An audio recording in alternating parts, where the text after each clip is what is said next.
एक संवेदनशील विषय है।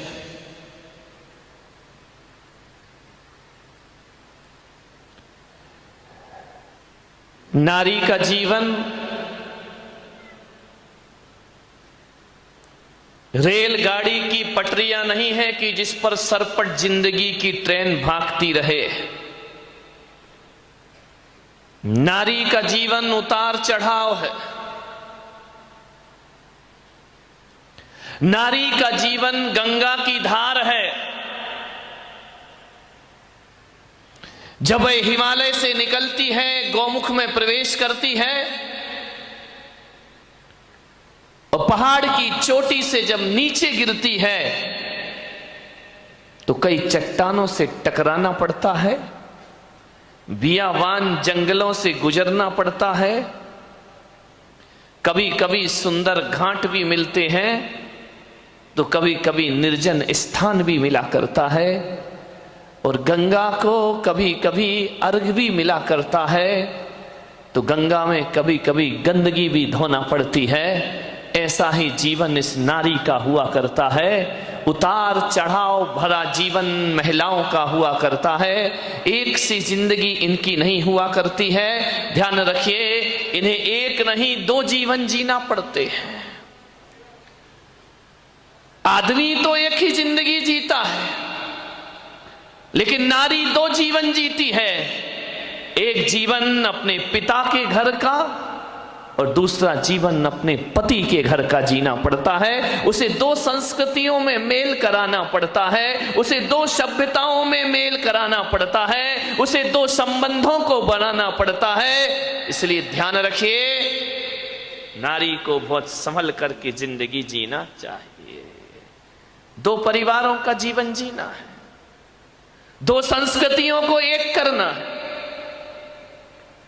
पीहर का व्यवहार अलग है और ससुराल का व्यवहार अलग हुआ करता है, और दोनों को जोड़ने की यदि कला इस धरती पर किसी में है तो वो केवल नारी में है। ये शक्ति किसी पुरुष के पास प्राप्त नहीं हुआ करती है। नारी ही है जो दो सभ्यताओं को जोड़ सकती है, नारी ही है जो दो संस्कृतियों का मेल करा सकती है, और दुनिया में नारी ही है जो एक जन्म में दो जिंदगी जी लिया करती है। वह केवल नारी के बस की बात है, आदमी के बस की बात नहीं है।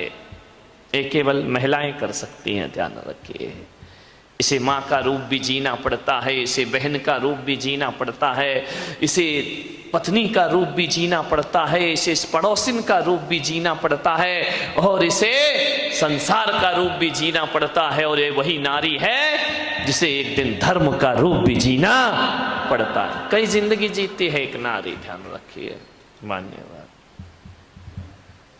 सोचना, स्वर्ग भी बना सकती है घर को और नरक भी बना सकती है। एक परिवार को चलाने के लिए नारी की बहुत बड़ी जिम्मेदारी है। आदमी परिवार में कितनी देर रहता है? 2-4 घंटे सुबह रहेगा, दुकान चला जाएगा, शाम को लौटेगा, थका हारा आएगा, खाएगा पिएगा, थोड़ा सा टीवी देखेगा और सो जा। 24 घंटे तो आपको रहना है अपने घर में। मैं आपसे निवेदन करता हूँ, महिलाएं मंदिर जाती हैं, पूजा करती हैं, पाठ करती हैं। आदमी मंदिर जाता है, भगवान के दर्शन भक्ति करता है। मैं आपसे पूछ रहा हूं कि जरा ईमानदारी से बताना, मंदिर में आप कितनी देर रहा करते हैं? कितनी देर लगाते मंदिर में? पहली बात तो जाते ही नहीं होगे, और जाते भी हो तो कितना समय लगाते हो मंदिर में? बताइए। 5 मिनट? तेरे की आधा घंटा जाने में लगता है, 5 मिनट में निकल आता है बाहर। महिलाओं आप बताइए, इनके कोई भरोसा नहीं है। कितनी देर मंदिर में लगता है? आधे घंटे, 1 घंटा स्वाध्याय करो, पूजा करो, पाठ करो, 1 घंटा लगता है। अब मेरा आपसे केवल इतना ही आग्रह और इतना ही निवेदन है कि जिस मंदिर में 1 घंटे रहती हो, उस मंदिर को बड़ा पवित्र रखा जाता है, उस मंदिर की पवित्रता का ध्यान रखा जाता है। मैं आज बारामती वालों से पूछना चाहता हूं कि जिस मंदिर में 1 घंटे के लिए जाते हो, उसे पवित्र पवित्र बना के रखते हो, तो फिर जिस घर में 23 घंटे रहते हो उसे पवित्र क्यों नहीं बनाया करते हो? 23 घंटे वाले को पवित्र बना लो। ध्यान रखिए, 1 घंटे वाले की पवित्रता मंदिर जैसी पवित्रता घर में बना के रखे। मंदिर में कितने शांत होते हो, मंदिर में कितने अच्छे विचार होते हैं, मंदिर में कितने धार्मिक हो जाते हो। काश ऐसी जिंदगी घर में जीने लगो। तो मैं पुलक सागर कहता हूं कि जिसने अपने घर के 23 घंटे शांत वातावरण और स्वर्ग जैसे बना लिए, उस आदमी को फिर किसी मंदिर में जाने की कोई आवश्यकता नहीं पड़ा करती है। ध्यान रखिए, 23 घंटे वाले को पवित्र बनाओ। ध्यान रखो, नसीब भगवान बनाता है। और जैन दर्शन को देखो तो नसीब भाग्य से बनता है। एक बात याद रखना, किस्मत भाग्य से बनती है, किस्मत भगवान से बनती है। किस्मत बनाना भगवान के हाथ में है और किस्मत बदलना भी उसके हाथ में, वो हमारे हाथ में नहीं है।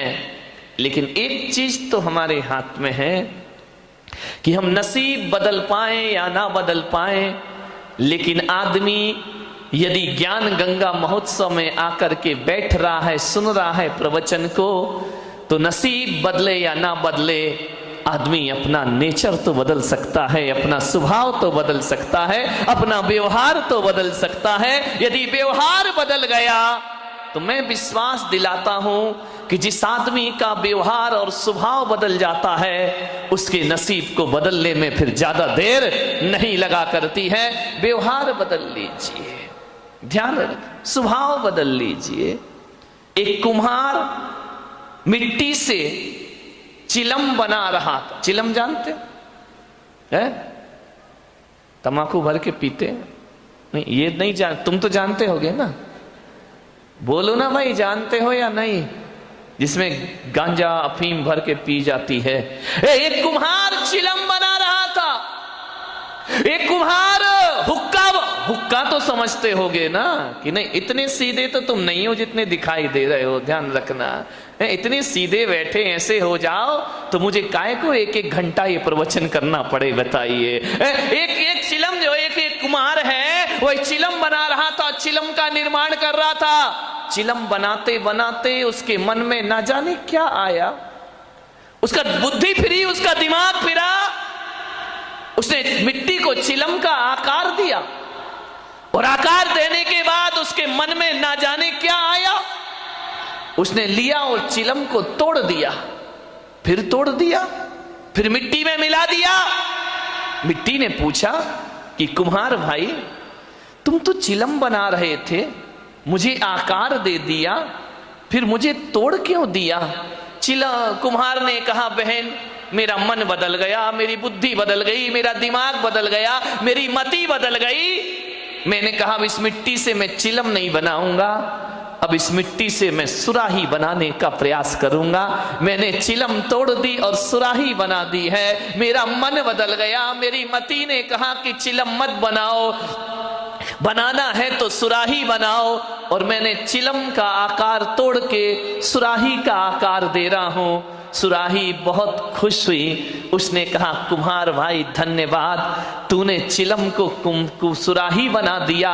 अरे कुम्हार भाई, तेरी तो मति बदली, मेरी जिंदगी बदल गई, मेरा जीवन बदल गया, मैं तो बदल गई। अरे चिलम बनती तो खुद भी जलती और उसमें जो तमाकू होती उसे भी जलाती और पीने वाले को भी जला करके खाक कर देती। मगर भाई तेरी मति बदली, मेरी जिंदगी बदल गई, तूने मुझे चिलम से सुराही बना दिया। अब खुद भी ठंडा पानी पीऊंगी और हजारों की प्यास बुझाऊंगी। हे कुम्हार, तूने मेरी जिंदगी को सुधार के रख दिया है। ध्यान रखिए, एक कुम्हार शराब का प्याला भी बना सकता है और एक कुम्हार उस मिट्टी से मंगल कलश का निर्माण भी कर दिया करता है। ध्यान रखना, शराब का प्याला बनेगा, पी जाएगी शराब और फेंक दिया जाएगा, और यदि उस मिट्टी से वो कुम्हार कलश बना देता है तो कलश ऊंचे स्थान पर सम्मान को प्राप्त हुआ करता है। मान्यवर ध्यान, मिट्टी बहुत खुश हुई कि तेरी मति बदलने से मेरी जिंदगी बदल गई। मैं माँ बाप से कहूंगा कि आप भी कुम्हार की तरह हैं, अपनी बेटी को आग लगाने वाली चिलम मत बनाओ, अपनी बेटी को पूजा का मंगल कलश बनाने का प्रयास करिए, इतना पवित्र बनाइए कि जहां भी वो जाए खुद भी मंगल रहे और ससुराल में भी मंगलता।